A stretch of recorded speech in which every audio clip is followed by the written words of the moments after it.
volia parlar-vos de la figura de Rabí Simó ben Tzemach Duran. No sé si quants de vosaltres heu sentit a parlar mai de Simó Duran. Bé, estem a la casa a dret i en el carrer de Salomó ben a dret i probablement si parlem de figures catalanes, jueves, universals, a dret, Barxéixez, Duran, són dels més importants, fins al punt que quan en parlem a nivell rabínic els anomenem els Rishonim, els primers que comenten, els primers que escriuen i són encara estudiats no només a les escoles rabíniques, òbviament, però també a nivell d'universitats laiques, des del punt de vista acadèmic. Per què parlem de Duran? Entre altres coses perquè Duran és mallorquí i va néixer a Palma i va esdevenir un gran rabí a Algèria, com veurem aviat. Aleshores, en aquesta presentació m'agradaria parlar-vos una mica sobre la vida i obra de Duran. El pensament i la filosofia de l'autor, perquè entengueu una mica com quadra dintre del pensament medieval català, jueu i no jueu. I també és important que veiem quina és la relació entre Duran i el país. És una relació, com veureu, que té els seus punts positius i els seus punts negatius. Un altre punt important és que parlem sobre la identitat jueva, com Duran és una figura de modernitat perquè es planteja molt la qüestió de la identitat jueva d'una manera molt similar a com ho fem nosaltres avui en dia. I per tant, finalment conclourem fent una petita reflexió sobre quina rellevància té aquesta figura en el nostre context històric. Duran, Rabí Shimon ben Tzemach Duran, va néixer a Palma el 1361 i va morir a Algèria el 1444. Estem parlant del segle XIV-XV. I va ser una autoritat rabínica, un filòsof, un metge, però també una espècie d'home del Renaixement abans del Renaixement. Era matemàtic i astròleg cabalista i fins i tot escrivia sobre música. Una cosa interessant de Duran, deixem-me veure si trobem... Sí, aquí està, perfecte. És la seva genealogia. Aquí probablement no ho veieu molt clar, però ara tinc una altra diapositiva. Duran, a banda de ser descendent d'una colla de rabins importants, va produir una nissaga de rabins i autors de literatura hebrea que arriben realment fins al segle XX i que estan datats. De vegades és una mica difícil de saber-los perquè, com sabeu, en hebreu tothom és això, ben allò, i en una bona tradició mallorquina la família anava dient-se Shlomo ben Shimon i el fill es deia Shimon ben Shlomo i després costa, l'historiador li costa una mica saber de quina generació està. Per això vam fer aquest mapa sobre les seves generacions. El més important, de tota manera, més que els seus fills, és la seva nissaga, d'on venia. Rabí Shimon ben Tzemach Duran era fill de Tzemach Struc Duran, que era un rabí pels seus propis mèrits,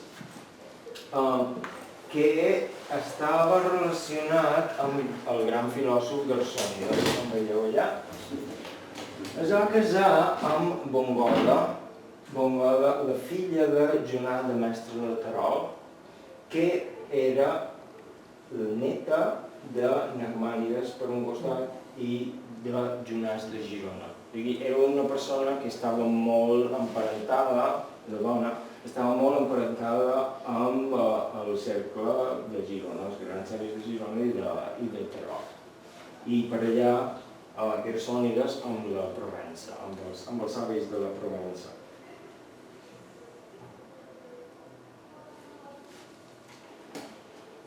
Duran va estudiar a diverses escoles rabíniques, principalment a les escoles d'Efraïm, del gran rabí Efraïm Vidal de Mallorca, que tenia una yeshiva a Palma i que per cert va morir en els Aldarulls de Palma, i també a la yeshiva de Jonà de Mestre, que estava a Terol. És un punt molt important perquè allà va conèixer autors com José Cresques i molts altres. Era com un gran centre d'estudi en aquell moment. Es diu que Duran és una autoritat com a jutge rabínic que és pràcticament indiscutible. En un moment determinat, en la seva generació, particularment quan estava a Algèria, se'l considera la màxima autoritat. De vegades hi ha diverses autoritats en qüestions jurídiques, el rabí Duran era la màxima autoritat. I sabem que les seves decisions legals, com també la seva filosofia, té una alta influència de Maimònides, però potser el que fa més contemporani Simó Duran és que tenia una aproximació molt flexible i compassiva. La flexibilitat, per exemple, que té Duran amb els jueus que han estat forçats a convertir-se i com a mesura de dir, bé, ok, si us caseu entre vosaltres encara us considerem jueus i si feu tal i tal cosa per guardar el Shabbat, era molt poc estricte amb això de concedir que la gent continués el judaïsme a través de les generacions. I un altre gran punt de la seva compassió, del seu esperit compassiu, és que tenia un gran amor en els drets de la dona. És l'autor de les Takanot d'Algèria que va canviar la filosofia del matrimoni jueu 100% i que des d'aleshores en endavant ha tingut una gran influència. En la seva maduresa, després de tota aquesta època de formació, Duran va esdevenir cirurgià, que és el que feia quan estava a Mallorca. Però, com sabem, a l'estiu de 1391 varen esclatar els aldarulls de 1391. En principi va començar pel sud de la península Ibèrica, Mallorca va ser pocs dies abans de Barcelona atacada. I moltíssima gent va ser morta i altres van haver de convertir-se per força. I en tot cas la comunitat que va restar després va estar molt delmada i molt empobrida. Duran, d'altra manera, va aconseguir escapar, salvar la vida i fugir cap a Algèria, com altres. Va perdre molts parents i molts amics i mestres en els aldarulls i se va arruïnar totalment. Una persona que tenia diners, la família, però ens imaginem que va haver de subornar moltíssima gent per poder escapar. Quan va arribar a Algèria se va trobar que allà la comunitat jueva algeriana era molt ignorant i bastant pobra. En principi tenia molt poca formació rabínica, basaven les seves decisions més aviat en el Mishneh Torah, coneixien poc Talmud, i quan van arribar els catalans allà va ser una mica com que dir aquí ve la gent d'Europa que hi ha molt més entesos, hi ha molts més professionals i jutges, i van suposar una total revolució en la comunitat jueva. La revolució que de vegades va ser força mal vista també per part dels locals, que se sentien desbancats per als jueus catalans. Per fer la història curta, Duran va acabar sent partícip, sent igual a Barxeixet, Itzhak Barxeixet, que com a jutge rabínic. En principi va ser com un ajudant del gran rabí d'Algèria i en aquest punt va començar a cobrar fama com a una persona que feia decisió rabínica. Tot i que Barxeixet era més aviat estricte i era una mica d'una edat avançada i amb unes certes coses, unes certes dots una mica poc democràtiques, Duran sempre se'n va estar de criticar-lo. Més aviat el va defensar en coses en què eren bastant indefensables. Si us interessen detalls us en diré més en algun moment. El que va passar de tota manera és que a 1408 Barxeixet va morir i l'elecció òbvia va ser que Duran va esdevenir el gran rabí. Un cop Barxeixet va morir va ser quan Duran se va atrevir amb tota la diplomàcia possible a publicar un llibret que ja havia escrit durant la vida de Barxeixet dient per què Barxeixet no ho estava fent bé i què s'havia de corregir respecte al que estava fent Barxeixet. Però era un home molt polític i molt amb un tarannà com a molt conciliador. I fins que no se va morir l'altra persona, amb tot l'honor i sense cap de respecte, no va publicar això. Duran va escriure moltíssim, moltíssim, i a més la majoria del que va escriure ha arribat en els nostres dies. En el catàleg d'obres de Duran, que havia resumit una miqueta, es compten unes 23 obres. La majoria encara estan en manuscrit, però moltes han estat publicades. Molt poquetes han estat traduïdes, però en principi això és un dels grans problemes dels autors de casa nostra que no requereix una inversió en temps i una inversió en capital traduir-los. És principalment conegut per la seva literatura legal i com a tal va escriure responsa, és a dir, correspondència de preguntes i respostes amb altres rabins i amb altres jueus. Va escriure Hidushim, va escriure comentaris nous al Talmud i altres coses, i també va escriure diversos comentaris de Midrashim i obres d'aquest estil. A més, és bastant interessant que per una persona que era un jutge era també un poeta.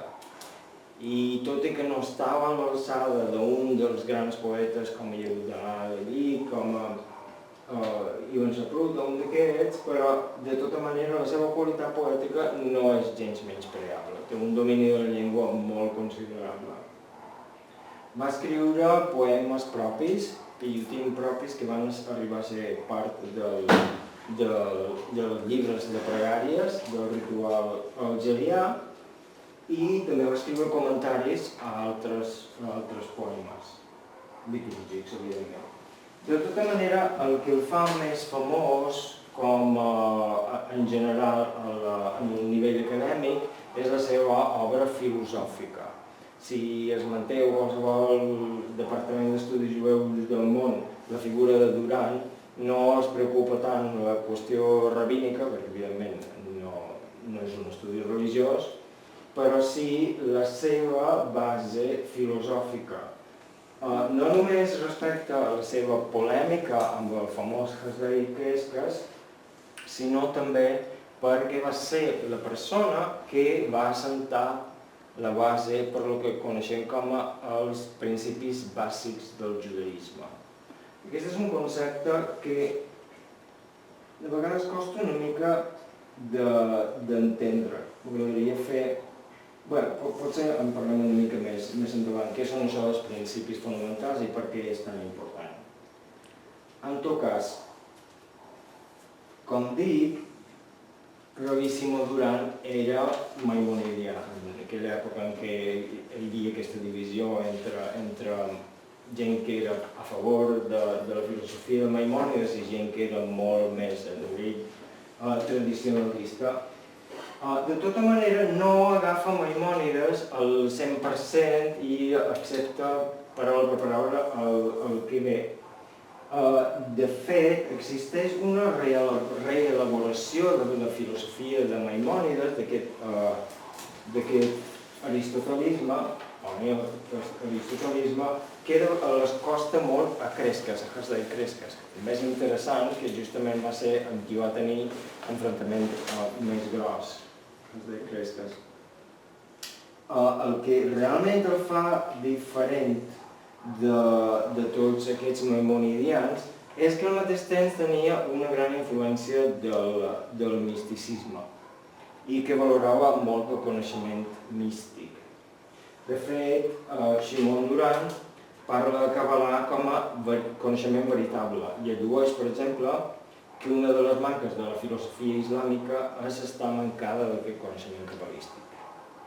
Ara, moltes altres coses s'assembla molt a Cresques, per exemple, coincideixen en la idea de providència o coincideixen en contradir Maimònides en dir que no és cert que els atributs de Déu siguin negatius. Com dic, el més important de Durant, en tot cas, és la sistematització dels principis bàsics del judaïsme. Podríem dir que el principi de la teologia dogmàtica jueva és Durant, és la primera base.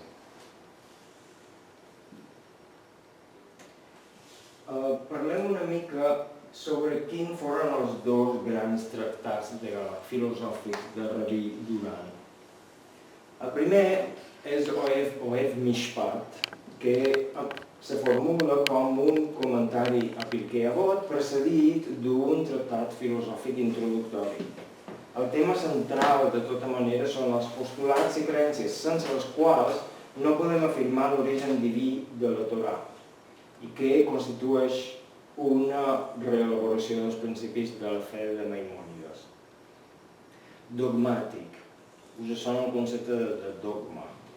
En principi, sabem que en el llenguatge popular diem que una persona és dogmàtica quan és molt taxativa respecte a coses, idees inamovibles. En realitat, dogma és un concepte de la teologia en què diem, per exemple, que el cristianisme té dogmes, el judaïsme no té dogmes. Per què? Perquè el cristianisme, per tu ser cristià, has de creure que Déu existeix, que va tenir un fill, que el va enviar el fill, que el fill va morir, que el fill és Déu, si vols ser catòlic. Hi ha tota una sèrie de creences que has de tenir. En el judaïsme no existeixen. En el judaïsme pots dir, jo crec que hi ha vida després de la mort, jo crec que no hi ha vida després de la mort, jo crec que hi ha una reencarnació, jo crec que la Torà... No sé, hi ha molt poca definició. L'important en el judaïsme és el que practiquis, pots no creure absolutament en Déu i això no deixa de fer-te jueu. Ull aquí, perquè estem en un context en què hi ha molta gent que ja està forçada a convertir-se al cristianisme. Altra gent que s'ha convertit fa una generació i ja sap molt poc sobre el judaïsme. Altra gent que és super ultra mega maimonidiana i molt racionalista i planteja, qüestiona totes aquestes idees. Què fa que tots aquests encara siguin jueus? Això és el gran problema que se demana Durant. La qüestió és, el judaïsme no té dogmes, no té una sèrie de no té un credo, no podem recitar un credo jueu. Quins són els principis del judaïsme? Què és el que fa que un jueu sigui un jueu? Què és un heretge en el judaïsme? Si ara jo vinc i dic, jo crec que la gent se reencarna, me fa això un heretge? Si dic, jo crec que la Torà no va baixar del Sinaí, sinó que va ser el fruit d'una revelació progressiva o de la tradició. Això me fa un heretge? Què és? Què has de creure per deixar de ser jueu? Què has de creure per deixar de ser jueu? Per exemple, hi ha hagut molts moviments messiànics en el judaïsme. Hi ha fins i tot moviments actuals, alguns punts del hasidisme, com el Chabad de Lubavitch, que han tingut aquesta idea messiànica. Tal persona, el Rebbe Schneerson, és el Messies. Fa que això, que ells no deixen de ser jueus, que els fa diferents dels cristians que diuen que hi ha un Messies. Aquí està el punt, saber què és allò que no podem compromise, com ho diuen en anglès, no podem passar pel tub de canviar. Perdó, fins i tot ser messiànics creient que el Messies, no fill de Déu, però sí Messies, és Jesucrist. Per exemple, hi ha jueus que diuen que són messiànics i no creuen en la divinitat de Jesús. Aquests són encara jueus que o ja han esdevingut una altra cosa molt diferent. Bé, en principi, Duran se planteja totes aquestes qüestions i arriba a la conclusió que hi ha una sèrie de... que hi ha tres eixos determinats que són com formen l'estructura dogmàtica del judaïsme. I hem d'entendre dogmàtica entre cometes. No és que hi hagi un dogma per si, però és una cosa que ens fa reflexionar com que defineix la identitat jueva.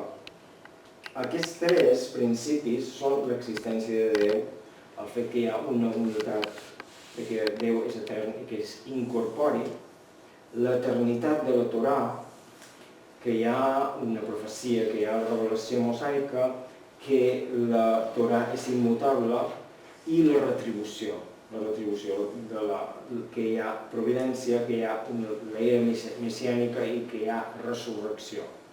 Cosa que potser avui no veuríem d'aquesta manera.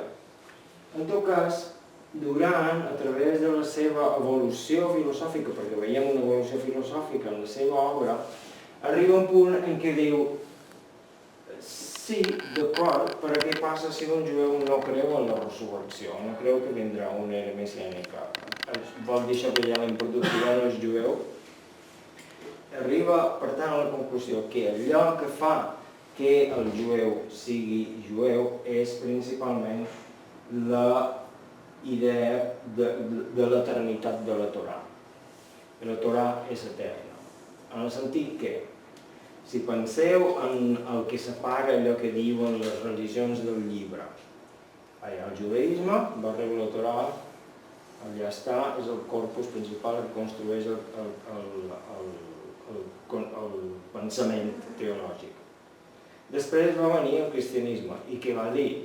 Allà la Torà, ara li direm Antic Testament, i en farem un de nou, que d'alguna manera està per sobre o corregeix o esmena o conforma l'Antic Testament. Després ve l'Islam i diu la Torà estava allà, el Nou Testament estava allà, tots venen de Déu, però han estat corromputs a través del temps. Sort que ara ha vingut Mahoma, Mohammed, i ha revelat l'Alcorà, i l'Alcorà és el nou text que hem de seguir. Penseu que de tots aquests tres, només el judaïsme pensa que la Torà no ha caducat. Per tant, en l'univers en què es movia Duran, el lloc que definia que una persona fos jueu o no era principalment això, era el fet que l'idea que la Torà no havia caducat. Això ens porta a reflexionar sobre la seva visió de la identitat jueva. En hebreu, un convers forçat se diu un anus, que significa el verb l'anus, significa forçar, i el punt que reflexiona Duran és que un anus, un convers forçat, és precisament això, un forçat. Una persona que tu l'has forçat a fer una cosa, no el pots fer responsable d'allò que està forçat. D'acord? L'idea de Duran és què passa, el plantejament que es fan tots aquests rabins d'aquesta època, és què passa amb tota aquesta gent que estem perdent a Balquena amb els grups de 1391, després en la disputa de Tortosa, després en la conversió, un darrere l'altre, què passa amb tots aquests que diuen que són jueus però s'han convertit al cristianisme, practiquen el judaïsme d'amagat però no se sap molt bé com, no tenen rabins que els ensenyin, què passa amb ells? Duran, que té la manga molt ampla en el bon sentit, i té molta compassió i diu per mi són jueus, han estat forçats i mentre guardin la Torà encara són jueus. No poden guardar Shabbat, no poden menjar kasher o el que sigui en públic, però en privat ho poden fer. En teoria, han de trobar maneres per a considerar que una persona és jueva. És un contrast molt fort en tota una altra escola rabínica que pensava que en principi tu has anat a les aigües del baptisme i ja està, ja estàs remullat, ja no t'ho podem contar mai més, hem perdut, d'acord? Durant vol recuperar tota aquesta gent i argumenta tot el seu ideari al voltant de recuperar tota la gent que s'ha perdut per al judaïsme. Per tant, els ajuda a mantenir aquest judaïsme d'amagat. Per exemple, he contat en altres ocasions que en les responses, en la correspondència de Duran, trobem exemples que els rabins o conversos que viuen a Mallorca li escriuen i li diuen no podem fer matzà per Pesach, no podem fer pa àsim, perquè els cristians ho veuran, ens denunciaran i haurem begut oli, en un sentit. I Duran els diu, d'acord, però el que sí que podeu fer són crespells, i diu, escriu la paraula crespells en lletres hebrees, en català. I si dius, per què? Perquè feu els crespells, els guardeu, sense sucre ni sense res, i després, quan hagi passat la Pasqua cristiana o quan sigui, els piqueu, en feu una farina, i la farina no puja 2 cops. Ell cercava maneres de fer. Un altre rabí, un rabí d'avui en dia, d'aquests més ortodoxes, hauria dit, no, de tota manera, això és blat i no ha estat matzà shmurà i hauria de fer tota una sèrie d'exigències que no us hauria deixat complir la mitzvà, el manament. Però Duran troba maneres, sempre. El màxim que pot. Per exemple, també es diu, els jueus s'havien quedat sense pràcticament llibres i no podien escriure gaire per ensenyar a les seves pròpies criatures. No podien posar-se a escriure en hebreu en un paper i que vengués un cristià i el recollís. Aleshores el que feien era agafar una taula encerada i escrivien a damunt. Però hi ha un precepte en el judaïsme que diu que no pots esborrar el nom de Déu. I bé, Duran busca tot tipus de subterfugis per dir, ok, no exagerem aquí, l'important és que el nen aprengui el verset, no és que aquí seguim tots santos de guixó. Com dic, es basava tot en qüestió de fer les màximes excepcions possibles en comprensió. El principal per ell era això, que no es perdés ningú, que se mantenís el judaïsme i que eventualment la gent tornés. Ell no considerava aquesta situació de la gent que estava a Mallorca o la gent que estava a Barcelona convertida per la força s'hagués de mantenir per sempre. L'idea era que tornessin al judaïsme. El problema de tot això és que Duran, també al llarg de la seva vida, té una evolució i veiem que arriba un punt que s'està decepcionant. Perquè en el primer moment els catòlics, els nous catòlics, és a dir, els jueus que s'havien convertit al cristianisme i estaven a Palma, per exemple, feien tot el possible per mantenir el seu judaïsme amagat i observaven el Torà com podien, només se casaven entre ells i tal, però no podien escapar de Mallorca perquè estaven supervigilats tot al voltant. Arriba un punt en què aquesta vigilància de les autoritats es relaxa molt i ells poden fugir, comencen a poder fugir a poc, però no ho fan en gran mesura. Hi ha molts que tornen i se'n van a Algèria, on hi ha una enorme comunitat de mallorquins que de fet durarà fins al segle XX, i catalans també, principal. Però molts decideixen quedar-se. Per què decideixen quedar-se? Perquè tenen negocis, perquè tenen cases, perquè tenen altres parents que sí que s'han fet catòlics de bon de veres i no pensen tornar al judaïsme ni per broma.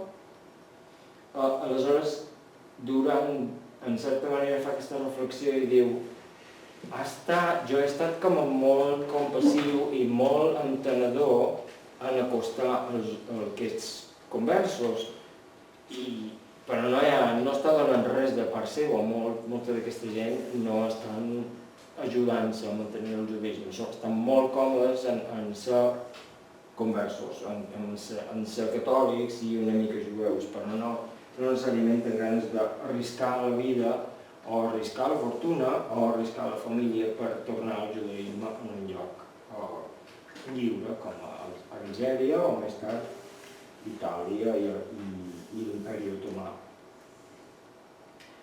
Un punt important, no sé com anem de temps, quina és?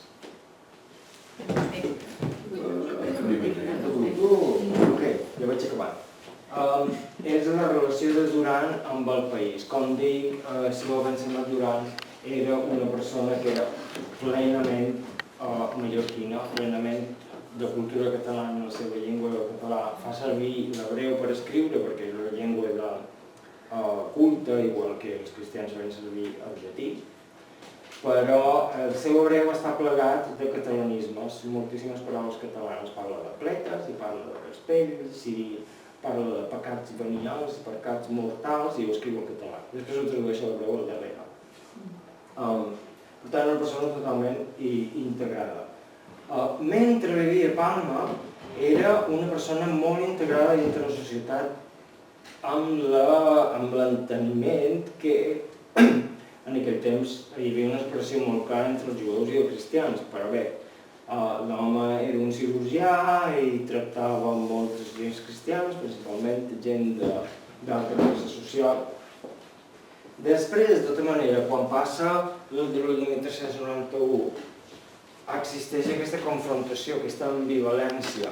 Sí, és la meva cultura, sí, és el meu país, i sí que enyoro l'illa de Mallorca, per exemple, ho diu, però també és una terra terrible que ha criat aquesta gent que ens ha fet fora i ens ha matat el meu mestre i el meu sogre i tota aquesta gent. O sigui, hi ha aquesta espècie de dicotomia en la seva idea. No ho veiem això a nivell d'escrits legals i no ho veiem en la seva filosofia, però definitivament ho veiem en la seva poesia. Sempre va tenir aquesta espècie de barreja entre l'enyorament i el rebuig, i somniava amb la restauració dels calls. Ell somniava que en un moment determinat els calls tornarien a cobrar vida i que tots podrien ser lliures, i no pensa tothom vendrà a Algèria i ho farem aquí. No, ell pensa a Palma i tornarà a un call viu i un call vibrant. M'agradaria pràcticament concloure això i deixar una mica de temps per preguntes, llegint-vos dos petits poemes de Simó Bensemat Duran que he tingut la sort de traduir al català, perquè veieu anteposats quina és la visió del país. També hem d'entendre que molts poetes medievals, principalment, quan parlen de la desfeta de 1391 i més tard de l'expulsió de 1492 d'Espanya, barregen això amb el tema de l'expulsió dels jueus d'Israel. Hi ha aquest paral·lel quasi metafòric que la destrucció de Jerusalem i l'expulsió dels jueus estan al mateix nivell de referència metafòrica que la destrucció dels calls catalans, per exemple. I juguen una mica amb això. De què estem parlant aquí? Estem parlant de Catalunya, estem parlant d'Israel? No ho sabem. I de vegades potser dius Duran i altres poetes de l'època ens estan col·locant l'ull en què dir el que vull dir realment és això o altre. Aquesta poesia, que parla en primera persona, parla de la destrucció de Jerusalem, o no. I diu: devastació i runes varen caure sobre mi el dia en què l'enemic cremà els meus palaus. De la terra de la gazela cap a la terra impura se me n'anaren els fills. Sobre la muntanya de Sió, devastada, s'hi passegen les guineus davant els meus ulls, i dels fills de Sió, estimat meus, se'n mengen la carn els meus opressors. Aquest és el meu consol. encara tornaran els meus redimits i s'allunyaran els meus enemics. Tots els que devoraren seran considerats culpables. Els destruiré totalment, diu el Senyor. La gent que ens ha atacat serà destruïda. Els redimits tornaran. De qui està parlant no ho sabem molt bé. D'altres vegades la seva poesia és molt més explícita.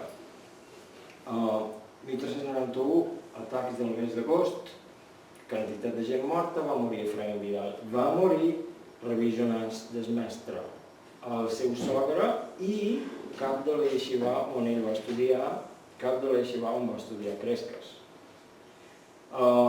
En resposta a aquesta mort, molts anys després, però en resposta a aquesta mort, escriu una elegia dedicada al sogre, a Jonàs. On podem veure aquesta dicotomia entre amor i odi en el país i aquesta comparació entre expulsió de Mallorca i expulsió d'Israel. És una mica més llarg. Com puc enyorar amb delit aquell país maleït per Déu que ja s'ha esvaït? A vosaltres alço el meu clam. Una terra que afavoria una gent minsa i sense enteniment, tot edificant una gran ciutat en honor seu. Terra que, amb fàstic, rebutja aquell que és l'heroi vencedor. Terra que s'ha inflat d'orgull i que de supèrbia s'ha omplert. Ha exterminat els nadons que maldaven per trobar el pit matern. La seva església ha multiplicat la caterva dels qui ens acusen i, arribant el temps, revelar la flor dels seus savis, que amb ostentosa pompa ensenyen mitges veritats que a molts feren errar. Qui sí que enyoro amb delit és Jonàs i el seu seguici. Vull explicar arreu el seu llegat i la seva vida tan tost finida. Aquesta terra feu dispersar els cants, les límpides melodies de la morada de Jonàs, escampar per terra les daurades filigranes de la seva llar. Els atacants desplegaren la seva ira, s'afanyaren a dolmar els pietosos. Un cop més s'inflamà la seva còlera contra el lloc d'on brollava la gràcia. Fins i tot, abans que es complissin els dies de llur purificació, escorxaren els infants de pit, el nostre tresor més preuat. En arribar el dia, oblidarà el Creador el nostre poble, la seva única creació, considerarà que la seva mala inclinació, desitjarà que el terror els caigui a sobre.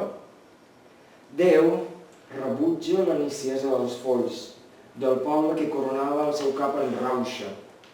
Israel, coberta d'opressió com un mantell, conduïda al temple de l'idolatria, recorda els que hi han partit, que el seu record no s'esvaeixi. L'Etern ben aviat diu prou a l'arrogància dels impius. L'Excels aferma el santuari d'ombrell i les aigües purificadores. Generosament proveeix i obre camins. Llum de llums, encegador fulgor que il·lumina. Ell tanca el clos que protegeix els seus elegits de la tempesta quan els envolten les orgues en revolta. Sembla una mica endavant. I diu, llavors brostarà la justícia per Israel, florirà frondós a la branca. Nodrint-se de lloances, fruits de la seva boca, el meu poble abandonarà la niciesa. Suprimeixo una estona. I diu, mireu, prínceps del meu poble, fins i tots els malvats arriben a compadir-se.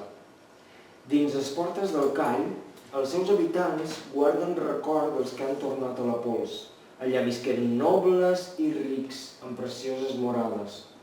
La mort dibuixà el viu retrat de la innocència dels pietosos. Vivifica, Senyor, el call un cop més, que magnífic torni a brillar, que continuï transmetent a futures generacions salvació, llum, glòria i místic secret, que Déu el guardi pur, que Adonai el consideri recte i innocent. I així conclou com veiem, hi ha molts aspectes de la figura de Duran que li fa particularment relatiu a la nostra època. I voldria deixar això més aviat obert, i obert perquè vosaltres també digueu la vostra si tenim una estoneta. Considero que Duran és una persona particularment comprensiva que té aquest concepte de Kirov, d'acostar tota la gent al judaïsme al màxim que pugui i sense ser exigent i demandant. I d'alguna manera també considero, com he escrit al final, que nosaltres som la realització del seu somni. Penseu que què hauria passat en el segle XV o XVI si ens haguéssim trobat aquí i haguéssim discutit sobre coses respecte a l'eternitat de la Torà i que el Nou Testament no sé què. Seria impensable només fa 20-25 anys, quan jo vivia per aquí, que haguessin dedicat aquest carrer a Salomó a dret, o que aquesta casa existís. D'alguna manera, sí, hem perdut molta gent, sí, ha estat un camí molt complicat, però d'alguna manera nosaltres som el fruit de la restauració aquesta somniada. I això és tot. Gràcies, si voleu.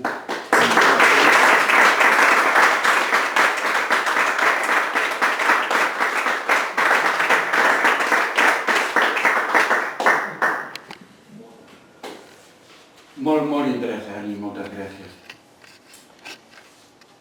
Duran és un llinatge occità provençal, sembla ser que ve de Narbona. I hi havia, en l'època i encara ara, molts Duran a Narbona, a Seta, a Montpellier, a Carcassona, a l'Onel.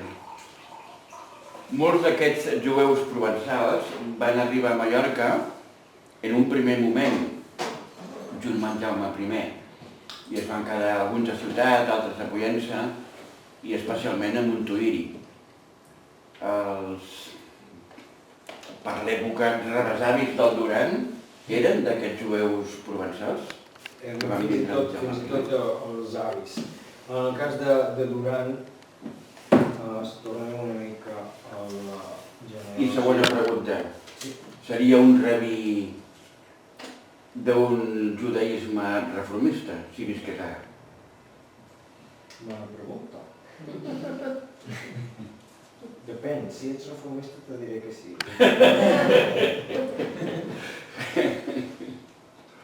La família de Duran venia de Provença, concretament d'un lloc que es diu... no se m'ha fugit el cap. Namur, que està a la zona de Grenoble, d'on és el meu company Joan Soles. I allà portaven una sèrie de generacions. Van ser els avis, o sigui, els pares de Txema Estruc Duran, els que van començar a baixar cap a la península Ibèrica, i el primer que sapiguem que va viure a Mallorca va ser el pare de Txema Estruc Duran. De tota manera, l'origen del cognom Duran és no molt clar. Hi ha gent que diu que Duran ve de la ciutat d'Oran, que seria Bahrein, a Algèria. És el que havia sentit jo. Sí. En principi pensem que aquesta és l'hipòtesi més plausible, que la família, d'alguna manera, moltes generacions enrere, procedia d'Algèria i va anar cap a Provença, definitivament. Si ara visqués... Si ara visqués seria reformista. Difícilment, crec que de vegades penso que la divisió entre reformistes, conservadors, reconstruccionistes és com una mena de conseqüent. És molt esquenasi. Els sefardís normalment dius tu ets sefardí reformista o sefardí ortodox? Diuen a mi encara així, perquè... Sí, a Liorna, per exemple. Sí, no, perquè soc sefardí. Sefardí és com un món a part en tot això. De tota manera... Els reconstruccionistes sí que ho entenen com cosa rara, però ho entenen.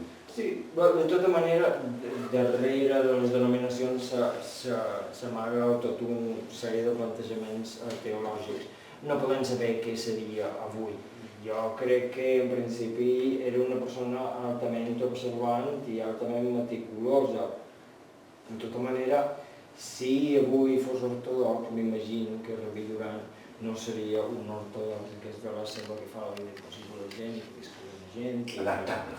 I que discrimina les dones i tot això. No ho sé, és política ficció o rabinologia ficció. Quan has dit del Nusach, d'Algèria, que hi ha poemes seus i tot això, aquest Nusach es conserva en algun lloc? Sí, es conserva. És una de les vies de la meva recerca. Hi ha altra gent, estàvem parlant de la Moria Ferrus, que sempre s'ha dedicat a estudiar la connexió entre el Nusach de Barcelona i els Nusachs italians. Jo em centro més aviat a veure la connexió del Nusach de Barcelona i principalment de Palma amb el Nusach algerià.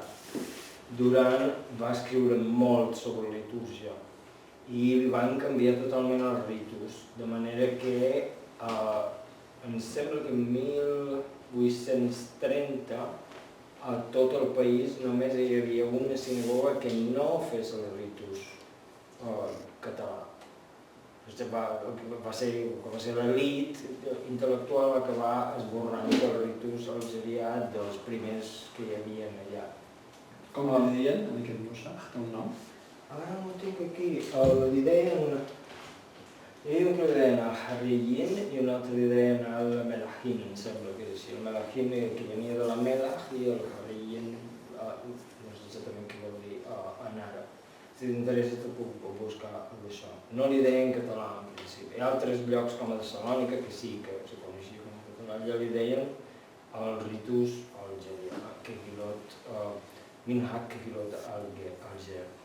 De tota manera, hi va haver un rabí que es deia Yehuda Ayash, que va viure cap al 1760, que deia que el ritus algerià s'estava perdent i el que va fer va ser sistematitzar els seus propis coneixements, més les referències agafades de les responses de Duran i les de Bar Sheshet, que existeixen, i va escriure aquest tractat, em sembla que es diu Shevet Yehuda, que defineix el ritus algerià. Fins a la independència d'Algèria a 1964, em sembla. Bé, en 1960 se conservava el ritus algerià molt fort. I una minoria d'aquesta gent eren com els que anomenem els puristes o els duranistes. Eren persones que consideraven que el ritus algerià havia canviat massa i que havien de tornar a les decisions rituals de Duran, Bar Sheshet i Ayash. Al llarg de la meva recerca he vist que en un moment determinat aquesta minoria de puristes va pràcticament desaparèixer fins que se va restaurar en exactament dues sinagogues en el món, que jo sàpiga. Una està a París i l'altra està a Netanya, on la setmana que ve intento anar a entrevistar gent. A París com es diu? A París es diu Berit Shalom i la Netanya, curiosament, es diu Kehilat Rivash Rashbatz, és a dir, la Kehilat de Bar Sheshet i de Duran. La sinagoga porta el nom de Duran a Netanya. En sinagogues petites... Hi ha molta diferència entre el Nusach de Palma i el de Barcelona? Hi havia una certa diferència, però no era... O sigui, l'Ari Zal, el Lúria, diu el poble jueu acampava sota la seva, cadascú sobre la seva pròpia bandera. Igual que nosaltres tenim 4 banderes, 4 estandards i acampem a sota d'aquests estandards. I aquestes banderes són Ashkenaz, Sfarad, Itàlia, de Catalònia. O sigui, en el moment de l'Ari, Catalònia era tan important com a Nusach, com a Sefarad i Ashkenazi. Aleshores, de tota manera, dintre d'aquest ritual català, encara existia una certa diferència entre Catalònia i Mallorca, i fins que els nazis se van carregar les sinagogues a Tessalònica, encara existia la sinagoga mallorquina i la sinagoga... Dos catalanes i una mallorquina. Sí, però Duran, en general, cita a dret i cita Barxeta com a iguals. Només diu, per cert, si sou d'origen mallorquí, aquest acte de detallet el feu diferent. Però no és que sigui una enorme diferència. Seria la mateixa diferència que hi pot haver avui en dia entre el Nusach portuguès de Londres i el Nusach portuguès de Nova York. Hi ha diferències, però no considerar com que fos una cosa totalment a part. Però com ja saps, quan hi ha dos jocs hi ha tres sinagogues i de cap manera resarem pel no sé què. Si et pot servir d'algú l'aportació de Francesc de Borjamoll al llibre Llinatges mallorquins i catalans, Duran, llinatge provençal patronímic, és a dir, que el seu origen és un nom, i el nom és Durany, amb N-Y, que és un nom, no un cognom, que amb el temps es transforma en cognom, en llinatge. Freqüentment jueu, però encara més. En Benjamí Duran anava amb el mateix vaixell que el Jaume I a la conquesta de Mallorca. Sí, de tota manera, perfecte. Que és el que he dit jo. Sí, però que ho havia dit per... Però Francesc de Borjamoll, en les etimologies, Coromines el corregeix moltíssim. Parlen bé del Coromines, parlen dels dos. El Coromines fins i tot diu que Salom, que és provadíssim que és de Salom, ve de Salom.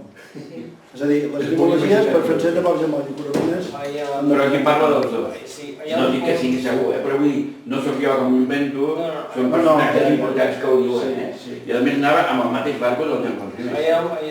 Van anar a Montuïri. Sí, sí. Hi ha un punt que ens hem d'agafar les etimologies catalanes del Cover i de Moll pel que són fruit d'una època.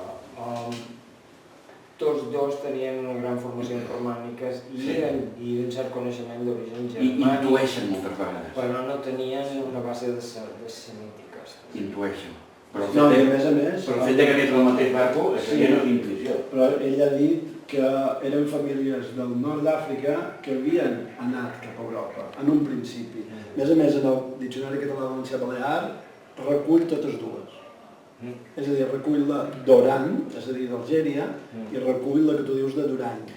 És un nom propi que es transforma en un nom. Sí, però si recull totes dues vol dir que no són És perfectament possible que totes dues opcions siguin veritat, perquè també si penses hi ha molts Duran a França que són Durand, en definal, que quadraria més amb aquesta... Amb el Duran. I de fet, Durans, la meva família és de Montpellier, està ple.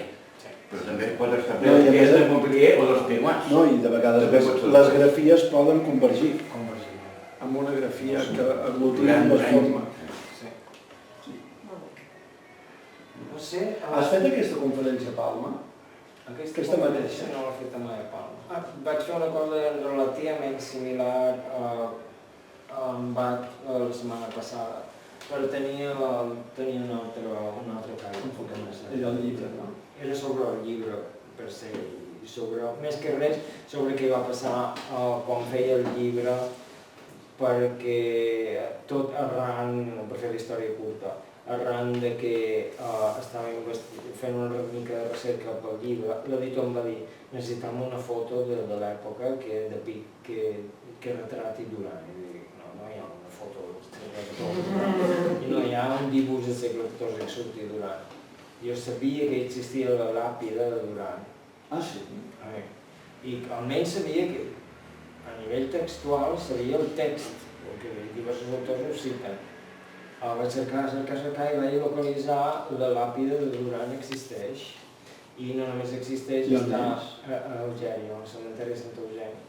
Està enterrat juntament amb Barxeixet, en una cosa que se diu el mausoleu dels rabins. I fora de la muralla, que era qui va vindre la meva pregunta, de perquè la meva família també estava fora de Casablanca i cap ni de Casablanca. I hi ha un senyor que es diu Jean-Paul Durand, que algun dia m'agradaria portar-lo a Mallorca i a Barcelona perquè el coneixeu, que és descendent de Rabí Durand, amb una sèrie de cosins seus i tal, que està darrere la restauració del mausoleu.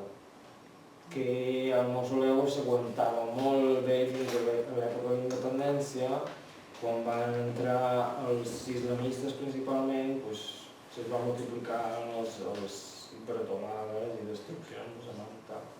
I una altra cosa, el nom Tzemach, que és planta en hebreu modern, ells fan alguna traducció al català antic d'aquest nom, Tzemach? No, no ho crec.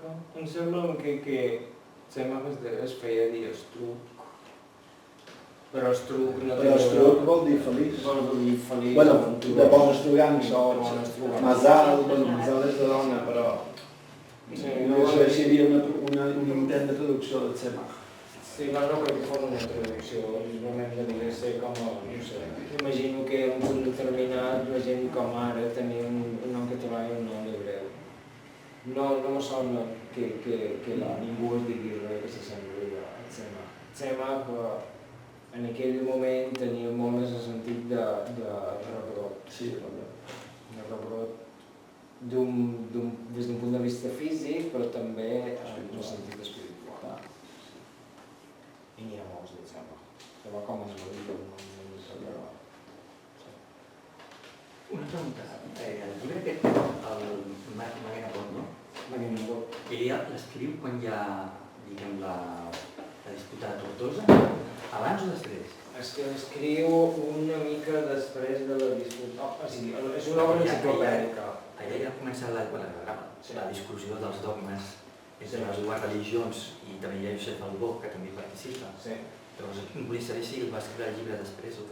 De fet, no sabem exactament quan el va escriure, perquè és una obra enciclopèdica que conté una part filosòfica llarguíssima, una part del qual, la quarta part, es diu Keshet Umagen, que significa arc i escut, i que precisament parla sobre la comparació. És la primera vegada que es fa una comparació de la teologia de totes tres religions, evidentment com a defensa del judaïsme. I sabem que això tenia molta relació amb la disputa de Tortosa. També hi ha la comparació amb Porfiat Duran, per saber quina relació podien tenir totes dues coses, però considero que com a obres tenen argumentari molt diferent. De tota manera, és veritat que les idees de Keshet Umagen són rastrejables el que va passar a la disputa de Tortosa, però també veuen molt de la disputa de Barcelona i de la disputa de París, de Rabí Yehia. Però evidentment estava en una època en què tenia tot aquest amb els conversos que retornaven, moltes vegades se queixa i diu aquests joves sants que venen de Mallorca a Algèria i tornen al judaïsme i són tan simpàtics, literalment tan simpàtics, però van afeitats com a cristians i no sé què. Arriba un punt, quan se fa més gran, que té molts dubtes sobre la puresa de la gent, l'ortodoxia, si voleu, de la gent que torna al judaïsme. S'ha de llegir una mica la seva... És molt difícil datar exactament quan ho va escriure, però estan dintre de tot aquest context. La literatura de polèmica generada al voltant de les disputes i també els conflictes dels conversos, els que tornen, els que no tornen. La comunicació. Tot i que ambivalent i amb el temps va canviant. Sí, va canviant. De fet, la meva tesi doctoral, a més d'oferir el text d'Arquiscut, té una traducció que està publicada posteriorment, si us interessa és el que ho està editant. Ara, has comentat que agafa l'aristotelisme memorial, o la inversa, com vull dir, introdueix elements de mística, però clar, són elements segurament cabalístics, entenc, no? Sí. Però llavors com ho acaba de... Mig. Aquesta és la pregunta que volia fer. Està en contacte amb la càbala? Està en contacte amb la càbala, però no és mai un ardent defensor de la càbala. No parla d'esfirot ni parla de coses així. Parla del coneixement místic i parla sobre profecia i la possibilitat de rebre profecia i coses d'aquestes. Parla molt sobre somnis, i somnis premonitoris i altres elements místics. Considera els cabalistes com a repositoris del coneixement místic, però tampoc no fa en totes les seves trentena d'obres o el que sigui, 20 i tantes obres, no fa un sol llibre que parli només sobre Kabbalah. Ara, per exemple, sabem, perquè ho conté ell mateix, li agradava molt parlar de la seva correspondència amb altres rabins, que de gran se va fer vegetarià a través d'un somni que va tenir. De fet, va somiar un dia que menjava carn no caixer i se va posar molt trist i se va aixecar totalment angoniat i va dir tants anys guardant caçut i ara menjar porc o com sigui. I aquell mateix moment arribava el seu camàlic del mercat, perquè era gran, tenia un camàlic que cuinava i li feia tot. I diu, us he duit aquest tros de carn fantàstica que m'han venut al mercat i a més hi havia un retol que deia aquesta carn és tan bona que no pot ser ni caixer. Literalment ho diu així. I jo vaig entendre en aquell moment que Déu m'estava demanant que no mengés més carn mai més. Però hi havia aquí el tarannà conciliador.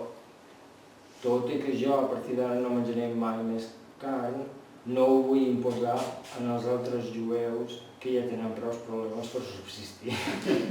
O sigui que no tampoc anava dient jo soc pureta i vosaltres també ho heu de ser. No, jo he de dir això funciona per mi i vosaltres no. De tota manera, la qüestió dels somnis és important en Maimònides, a la guia dels perplexos. Sí, de vegades tenim una visió una mica simplista respecte a Maimònides, tens raó. Però bé, Jo ho he llegit. la qüestió té moltes cites en què diu que el coneixement cabalístic s'ha de valorar i va dir, has vist fins i tot la poesia, diu el call serà restaurat algun dia i la gent hi ensenyarà Talmud i ensenyarà llei i també donarà la llum del místic secret. I això evidentment és una referència del Kabbalah, no a cap altra cosa.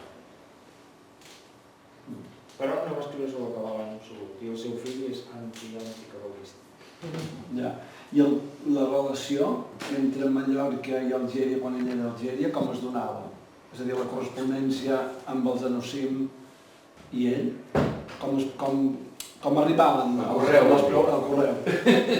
No tinc dades històriques al respecte, però imagino que hi havia comerç i tot això continuava igual. Sabem que al principi, quan hi va haver els aldarulls i no volien que els jueus escapassin més, principalment perquè la corona no volia perdre més jueus i perdre més pasta, vigilaven molt que els jueus no agafessin vaixells cap a Algèria, però no vol dir que la resta... Això vol dir que els vaixells existien. Sí, clar, això vol dir que hi havia línies contínuament. I probablement si algú ja s'havia fet cristià no tenien cap sospita que ningú a més, molt abans que passés tot això, el 1391, ja hi havia una gran relació, ja hi havia una comunitat mallorquina a l'Algèria. No recordo si era Plemsen, si us interessa us puc cercar-ho. Sempre parles d'Alger, però no d'Oran, que també... Sí, perquè jo m'he fixat més en amb Algèria. Perquè... Oran és la segona ciutat d'Algèria. Alger ciutat, i en aquella època sobretot Oran era tan important com Algèria, d'Algèria. Les grans ciutats on viuen els corresponents de Duran són Palma, Barcelona, València, Bahrein, és a dir, Oran i Tlemcen. Però també em sembla que hi ha alguna altra ciutat del sud d'Espanya, però sí. I és que no té tanta rellevància en la seva època i en la seva resposta, però evidentment sí. No sabem tant sobre el Marroc, menys aquests autors no. Curiós. Probablement perquè hi va haver molts més assentaments catalans a Algèria o a Tunísia. Devia ser més pobre, no sé. I anaven més d'Andalusia. I el millor és que jo soc més ignorant respecte al Marroc. Moltes gràcies. Bueno, són